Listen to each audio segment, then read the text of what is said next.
Wherever you go, whatever you do, throw a little at it. Omax, Vest and Briefs.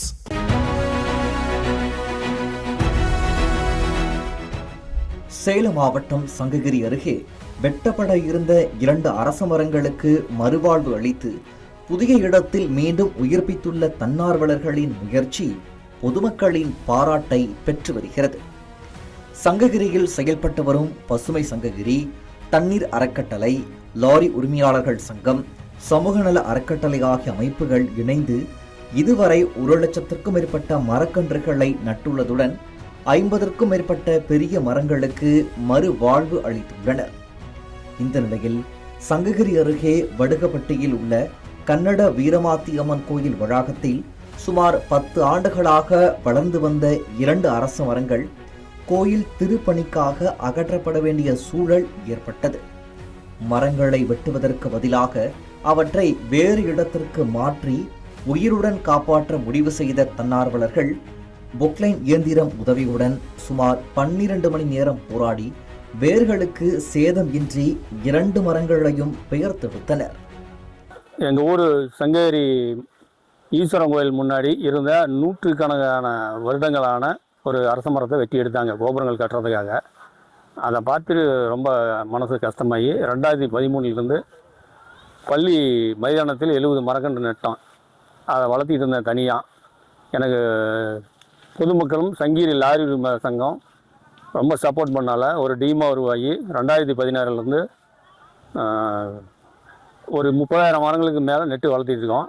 Kannada Veeramathi அம்மன் கோயிலில் இருக்கக்கூடிய 2 மரங்களை மறுநடவு பண்ணணும் அப்படின்னு சொல்லி பழனிசாமி நம்ம டீமில் சொன்னார். இந்த மாதிரி பண்ணணும்னு சொல்கிறாங்க, நம்ம பண்ணிடலாம் அப்படின்னு சொல்கிறாரு. அந்த வகையில் இந்த மரம் நாங்கள் எடுக்கிறதுக்காக பண்ணோம். அந்த மரம் பார்த்திங்க அப்படின்னா 12 மணி நேரம் ஆச்சு இந்த 2 மரங்களை நடுறதுக்கு. காலையில் 7 மணி ஆரம்பித்த வேலை நைட்டு 7 மணி ஆயிடுச்சு 2 மரங்களையும் நட்டு முடிக்கிறதுக்கு. அதில் ஒரு மரம் ஈஸியாக வேரோடு எடுக்க முடிஞ்சது, இன்னொரு மரத்தை எடுக்க முடியல. அது ரொம்ப சிரமப்பட்டு எடுத்து இப்போ இது பார்த்திங்க அப்படின்னா 2 கிலோமீட்டர் தூரம். அது இருந்த இடத்துக்கும் இந்த பள்ளிக்கும் 2 கிலோமீட்டர் தூரம். இந்த 2 கிலோமீட்டர் தூரத்தை நாங்கள் பாதுகாப்பாக வண்டியில் வச்சு எடுத்துகிட்டு கொண்டுட்டு வந்தோம். அதுலேயும் இந்த மரம் கொண்டு வரும்போது ரொம்ப சிரமம், வைரம் அதிகம், நீளமாக இருந்துச்சு. வண்டியிலேருந்து எடுத்து வரதுக்கே கொஞ்சம் கஷ்டமாக இருந்துச்சு.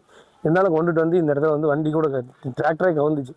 அப்போ அதெல்லாம் கரெக்ட் பண்ணி எடுத்துகிட்டு நட்டுட்டோம்.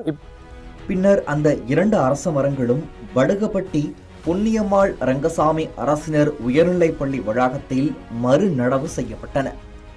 மரங்கள் மீண்டும் நன்கு வளர தேவையான நீர்ப்பாசனம், உரம் மற்றும் பராமரிப்பு பணிகளும் தொடர்ந்து மேற்கொள்ளப்பட்டு வருகின்றன. தற்போது அந்த மரங்கள் மாணவர்களுக்கு சுற்றுச்சூழல் பாதுகாப்பின் அவசியத்தை எடுத்துரைக்கும் உயிரோட்டமான பாடமாக மாறியுள்ளன. பள்ளி ஆசிரியர்களும் மரங்களை எவ்வாறு பாதுகாக்க வேண்டும் என்பது குறித்து மாணவர்களுக்கும் பொதுமக்களுக்கும் விழிப்புணர்வு ஏற்படுத்தி வருகின்றனர். அதில் 2 அரச மரங்கள் 2 பெருசாகி கொஞ்சம் மரம் இருந்துச்சு. இது கும்பாபிஷேகம் வர்றதுனால நாங்கள் இந்த மரம் என்ன பண்ணாலும் யோசித்தோம். சிலர் வெட்டலான்னு சொன்னாங்க.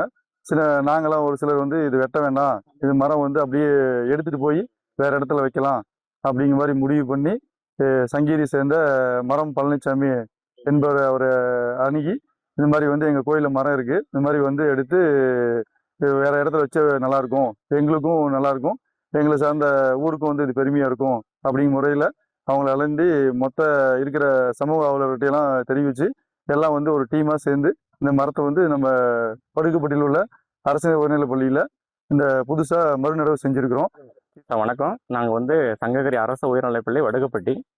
அதில் நான் மேக்ஸ் கணித பட்டதாரி ஆசிரியர் வெங்கடேசன். இது சார் பார்த்தா ராமச்சந்திரன். அவர் இப்போ அசிஸ்டன்ட் ஹெச்எம். அவங்க இப்போ இந்த இடத்துல எங்கள் ஸ்கூலில் ஒரு குறைந்தபட்சம் ஒரு 700 மரங்கள் நட்டு நாங்கள் பராமரிச்சுட்டு இருக்கிறோம். ஏற்கனவே இந்த பராமரிப்பு காரணமாக போன 2 ஆண்டுகளுக்கு முன்னாடி நம்ம தமிழக அரசு சார்பாக நம்ம எங்களோட பள்ளிக்கு பசுமை பள்ளி அப்படிங்கிற அவார்டு கொடுத்து 1 lakh அவார்டு, அந்த கிரீன் சாம்பியன் அவார்டு கொடுத்தாங்க. அதுக்கப்புறம் பார்த்தா அதுக்கு முன்னாடியே நாங்கள் இயற்கை மிஷன் திட்டத்தில் தமிழ்நாடு அளவில் ஒரு 5 ஸ்கூல் மட்டும் தேர்ந்தெடுத்தாங்க. அந்த ஸ்கூலில் எங்களுடைய பள்ளி இயற்கை மிஷன் அவார்டு வாங்கியிருக்கு. வளர்ந்த மரத்தை வெட்ட சில நிமிடங்கள் போதும், ஆனால் அதே மரத்தை உருவாக்க பல ஆண்டுகள் தேவை. பசுமையை பாதுகாப்பது என்பது மரக்கன்றுகள் நடுவதில் மட்டும் இல்லை, வளர்ந்த மரங்களையும் காப்பாற்றுவதில்தான் அதன் முழு அர்த்தம் இருக்கிறது என்பதை இந்த செயல் மீண்டும் ஒரு முறை உணர்த்தியுள்ளது. தமிழ் ஜனம் செய்திகளுக்காக எடப்பாடி செய்தியாளர் லிங்கானந்த். தமிழ் ஜனம் சேனலை சப்ஸ்கிரைப் பண்ணாம பார்த்துட்டு இருந்தீங்கன்னா மறக்காம சப்ஸ்கிரைப் பண்ணிடுங்க.